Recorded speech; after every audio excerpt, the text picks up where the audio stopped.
শুভেচ্ছা জানাচ্ছি। আজকে আমরা জাভাস্ক্রিপ্টের প্রাইমিটিভ ডেটা টাইপ সম্পর্কে আলোচনা করব। আমি আমার যে স্লাইডের ভেতরে নন প্রাইমিটিভ ডেটা নিয়ে আমি এখানে স্ক্রিনশট বা স্লাইডটা তৈরি করেছি। তো এখানে প্রাইমিটিভটা মিস্টেক ছিল।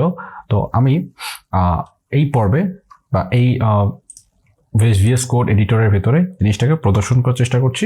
তো দেখুন মনোযোগ সহকারে।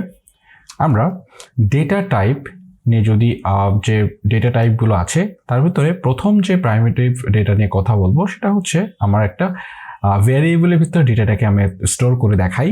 সেটার জন্য প্রথমে var কথাটাকে লিখতে হবে।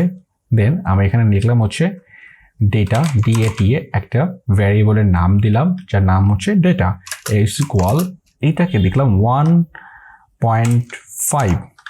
সো এই 1.5 এই 1.4 বা 1.5 এই ডেটাটাকে বলা হয় হচ্ছে ফ্লোট। তো এটা আপনারা আজকের ক্লাসটা কিছু অংশে যদি থিওরিটিক্যালও হয় তাহলে একটু বুঝে রাখুন যে কোনটা ফ্লোট, কোনটা ইন্টিজার, কোনটা স্ট্রিং, কোনটা বুলিয়ান। ঠিক আছে, এই ডেটা টাইপগুলো সম্পর্কে একটু মাথায় স্টোর করুন যে এইটার টাইপ হচ্ছে এটা বা এটার ধরন হচ্ছে এটা। তাহলে এখানে আমরা কমেন্ট আউট করে রাখছি যে এটা ফ্লোট ডেটা টাইপ। ঠিক আছে, এবার আমরা আরেকটা ভ্যারিয়েবল ইউজ করলাম, বা এখানে আমি লিখতে পারি যে ফ্লোট নামে একটা ভ্যারিয়েবল নিয়ে আমরা এটা কাজটা করে ফেললাম। আমরা স্ক্রিপ্টটা ক্লোজ করে দিচ্ছি। আরেকটা ভ্যারিয়েবল দিলাম, ভ্যারিয়েবলের নামটা দিলাম হচ্ছে ইন্টিজার INT ইজ ইকুয়াল। ইন্টিজারের নাম্বারটা কেমন হয়, যেমন হচ্ছে 1 বা এখানে 40, এটাকে বলা হয় হচ্ছে ইন্টিজার। আমি এক্সপ্লোর করছি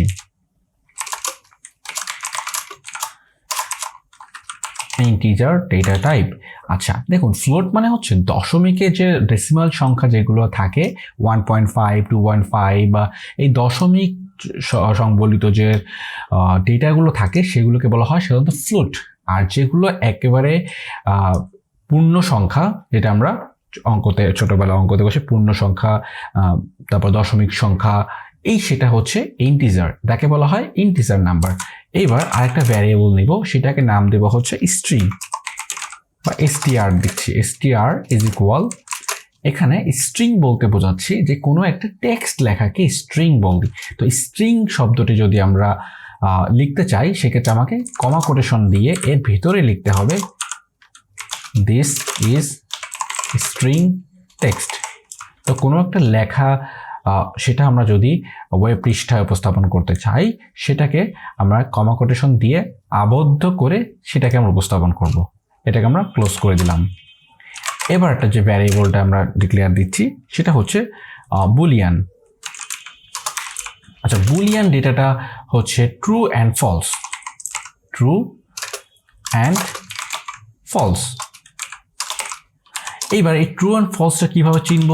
আচ্ছা, আমরা যদি এই সব কয়টি জিনিস আমাদের ওয়েব পৃষ্ঠায় দেখার চেষ্টা করি, এটা দেখতে পাচ্ছি না, কারণ ভ্যারিয়েবলগুলো প্রত্যেকটা ডিক্লেয়ার করা হয়নি। আমরা যদি এক একটি করে এখানে বা ডিসপ্লে করি, যেমন ডকুমেন্ট ডট রাইট দিয়ে যদি ভিতরে ফ্লোট কথাটা লিখে দেই তাহলে 1.5 এখানে ডিসপ্লে হবে। ঠিক আছে, আমরা সেমভাবে যদি এই ডকুমেন্ট রাইটটাকে এখানে বসিয়ে দিয়ে এটা বলে দিই যে ইন্টিজার, তাহলে এটা হলো। এটা হওয়ার কারণ হচ্ছে যে এখানে আমি একটু সেপারেট করে দিই প্লাস BR। এটা দিয়ে যদি না বুঝে থাকি তাহলে আমি একটু পরে সবার শেষে বুঝিয়ে দিচ্ছি। আচ্ছা, এটা গেল, আমি এটা একটু কপি করে এখানে বসাই। আচ্ছা, ওইটা পরে বসাবো। এটা হচ্ছে স্ট্রিং। ঠিক আছে, এবার এটার নাম হচ্ছে str এবং রিফ্রেশ করলে দেখা যাচ্ছে this is string text. Same ওয়েতে আমি এখানেও একটু কারিশমা করে দেই। আচ্ছা, আমরা এতটুকু বুঝলাম। এইবার এখানে বুলিয়ানটাকে কিভাবে আমরা চেক করব ট্রু ফলস। তো বুলিয়ান সাধারণত কন্ডিশনাল স্টেটমেন্টে ব্যবহার করা হয়। সত্য মিথ্যা যখন আমরা যদি একটা এক্সাম্পল দেখি যে ভ্যারিয়েবল 1 ইজ ইকুয়াল 10 এবং variable 2 is equal 20, variable result is equal 1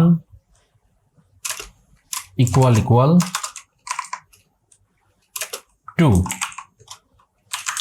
আচ্ছা, এটা আমি একটু বুঝি যে এখানে আমি ইকুয়াল ইকুয়াল দিয়েছি। ইকুয়াল ইকুয়াল মানে কিন্তু এইটা মানে আমার ইকুয়াল ইকুয়াল এখানে আইকনটা দেখতে একই লাইন মনে হলেও আপনাদের কিন্তু ঠিকঠাকই দেখাবে, কারণ আমার এখানে একটা এক্সটেনশন ইনস্টল করা, যার কারণে একটু কোডগুলো একটু ব্যতিক্রম ধর্মী দেখতে মনে লাগতে পারে। কিন্তু আমরা যখন ইকুয়াল ইকুয়াল দিব, ইকুয়াল ইকুয়াল দিয়ে আমি জাস্ট একটু বোঝানোর চেষ্টা করছি, আমরা পরবর্তীতে এই ইকুয়াল ইকুয়ালেরও ব্যাখ্যা জানবো। কিন্তু আজকে আমরা বুঝি যে এই ট্রু ফলসটা কিভাবে আসে মূলত। তো আমি এখানে চেক করছি যে রেজাল্ট নামে একটা ভ্যারিয়েবল এখানে চেক করবে যে 1 কি 2 এর সমান। তো 1 মানে হচ্ছে 10, 2 মানে হচ্ছে 20। তো 10 আর 20 কি সমান? নিশ্চয়ই না। তাহলে কি রেজাল্ট আসবে? রাইট, ফলস আসবে। তো এটা যদি দেখতে হলে আমরা একটু প্রথমে এই জায়গাটাকে একটু বিয়ার ট্যাগ দিয়ে দিলাম, এবার রিফ্রেশ করলাম।